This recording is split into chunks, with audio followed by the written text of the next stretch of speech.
Birth of Tony Stark. So Tony Stark was born in 1970 to the Stark family.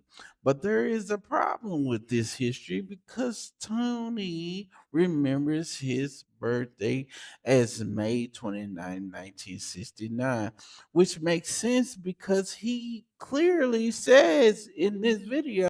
You know what, now that I think about it, oh, God, my original wound. 1983, all right? I'm Yes. 14 years old, I still have a nanny? That was weird.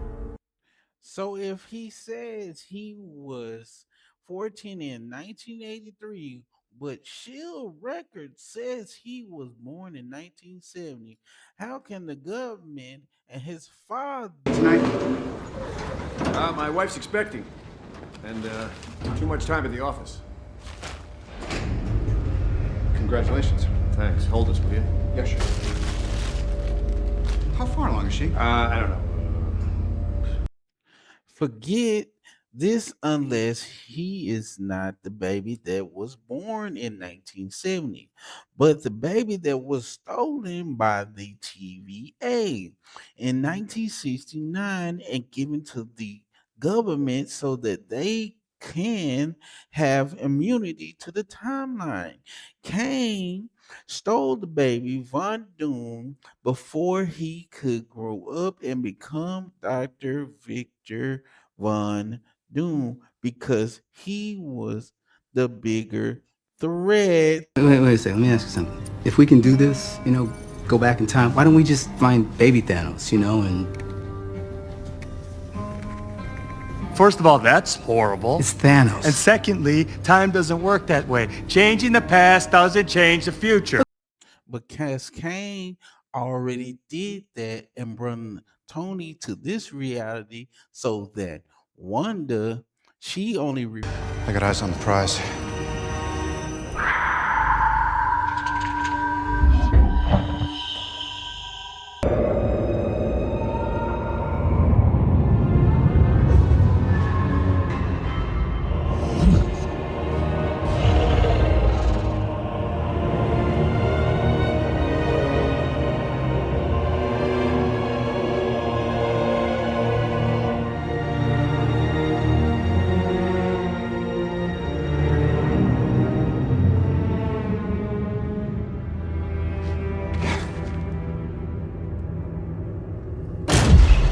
You could have saved us.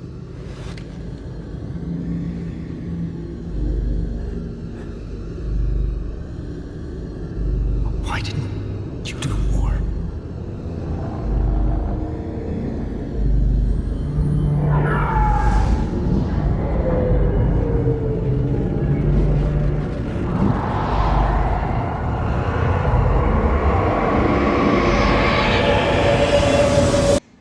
And I'm the man who killed the Avengers. So, I didn't tell you. Okay. So I'm all dead, man. Felt it. The whole world, too. Because of me. It wasn't a trick I was shown.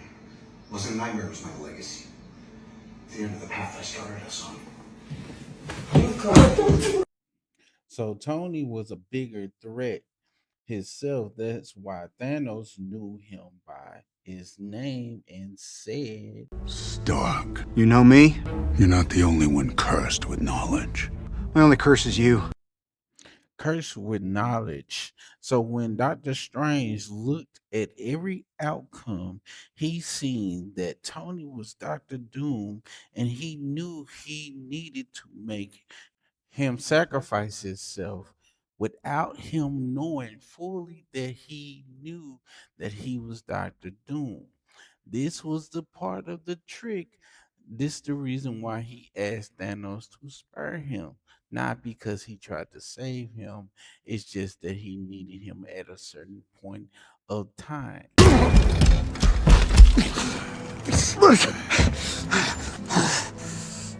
You have my respect, Stark. When I'm done, half of humanity will still be alive. I hope they remember you. Stop! Spare his life, and I will give you the stone. No tricks. Don't. So at that point, Doctor Strange didn't save him, but he was trying to kill two stones with one bird because he knew that Thanos was gonna come back in Endgame. So he needed him to be at a perfect moment that he would have the gauntlet and sacrifice himself. And so we will get rid of both Doom and Thanos at one time. It was never to save him, but to save the timelines because Steve Rogers did not mess up the timeline. It was Doctor Strange. So if you still don't believe this, I got a little tidbit that I told you that I will show you at the end of the video if you just stuck with me. Now, let's get into the comparisons between Doctor Doom and actually Tony Stark.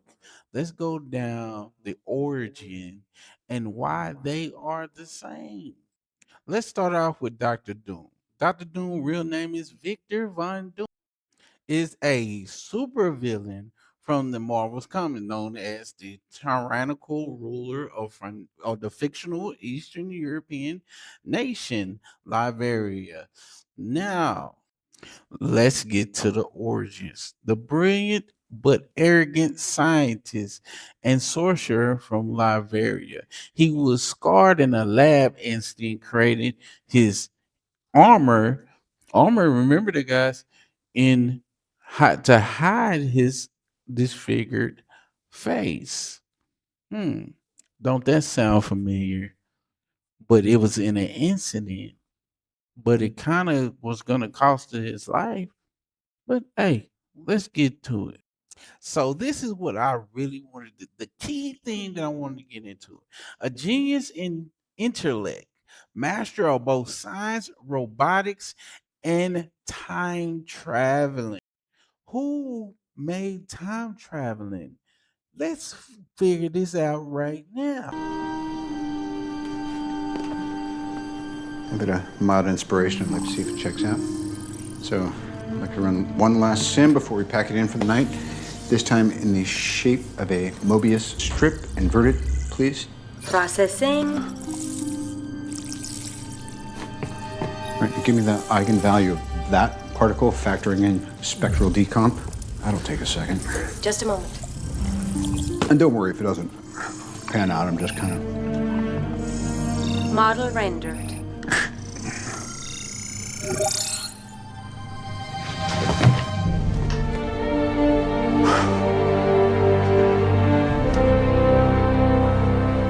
Shit!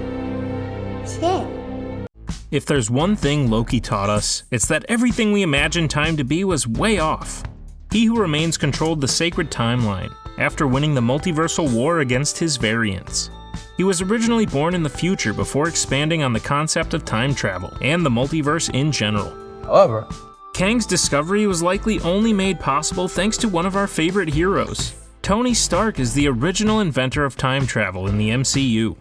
This means that the concepts Kang was working with were based on the original discoveries by Iron Man. Without Tony's discovery, it is likely that Kang would never have been able to split the timeline in the first place.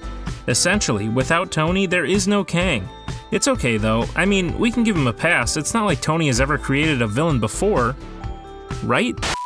Now, this the reason why I say this proves that Tony is doomed because we're gonna look at the origins of actual Tony's origin and see why this is doomed.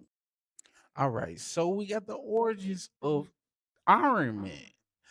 Origin, a weapons manufacturer who built his first suit to escape captivity. Stark became Iron Man to atone for his past and protect others, right? Is that what he did? Superhuman flight, this is durability, energy weapons, so repulsor rays and Uta beams from his suit, plus his own genius intellect. That's one key. His suit has evolved from bulky metal to nunch, no nanotech. Okay, come on. So he's done evolved higher than even the government. That is freaking crazy. So a complex mix of brilliance and arrogance, just like Doom. Arrogant. He's arrogant. And guess what? There is nothing on here of his origin of creating time traveling. So if he doesn't create time traveling, then who is he? He was born in 1907 on paper, but in his mind, he was born in 1969 and he was 14 in 1983. And if you minus that from what is that 1969 minus from goddamn me 1983, that's 14 years old. They've been lying to us the whole time. He was doomed and he was stolen from Liberia and modified with the super soldier serum, and they was going to try to get away, but they destroyed or deleted Howard and his wife, and that's why they used the super soldier because Hydra took over Shield. That's why they was immune. They was immune from punishment from the TVA. The TVA wasn't going to punish them for what? Because they're doing their job taking care of that little boy, which was Dr. Doom, and he grew up. Instead of taking him out, deleting him, they raised him as a weapon, and now we to the point where he had to sacrifice himself. So this reigns true. Even after he sacrificed himself, you cannot change time. He did not supposed to be deleted. So now it is so real that Tony, father, stepfather, or father, adopted father, whatever you want to call him, said this to him. Tony, you're too young to understand this right now, so I thought I would put it on film for you. I built this for you. And someday you'll realize that it represents a whole lot more than just people's inventions. It represents my life's work. This is the key to the future. I'm limited by the technology of my time. But one day you'll figure this out. And when you do, you will change the world. What is and always will be my greatest creation is you. And he was right that he was his greatest creation because he figured it out. He figured out who he really was, that he was Dr. Doom. And when you see him in Doomsday, you're going to see him in the true form that he was from Liberia. And he will be taking revenge on all these people and trying to fix his timeline and rule over everything like a god. That's just the truth. That's just the fact, and that's what they was trying to avoid this whole time. And we will see this in full 4K.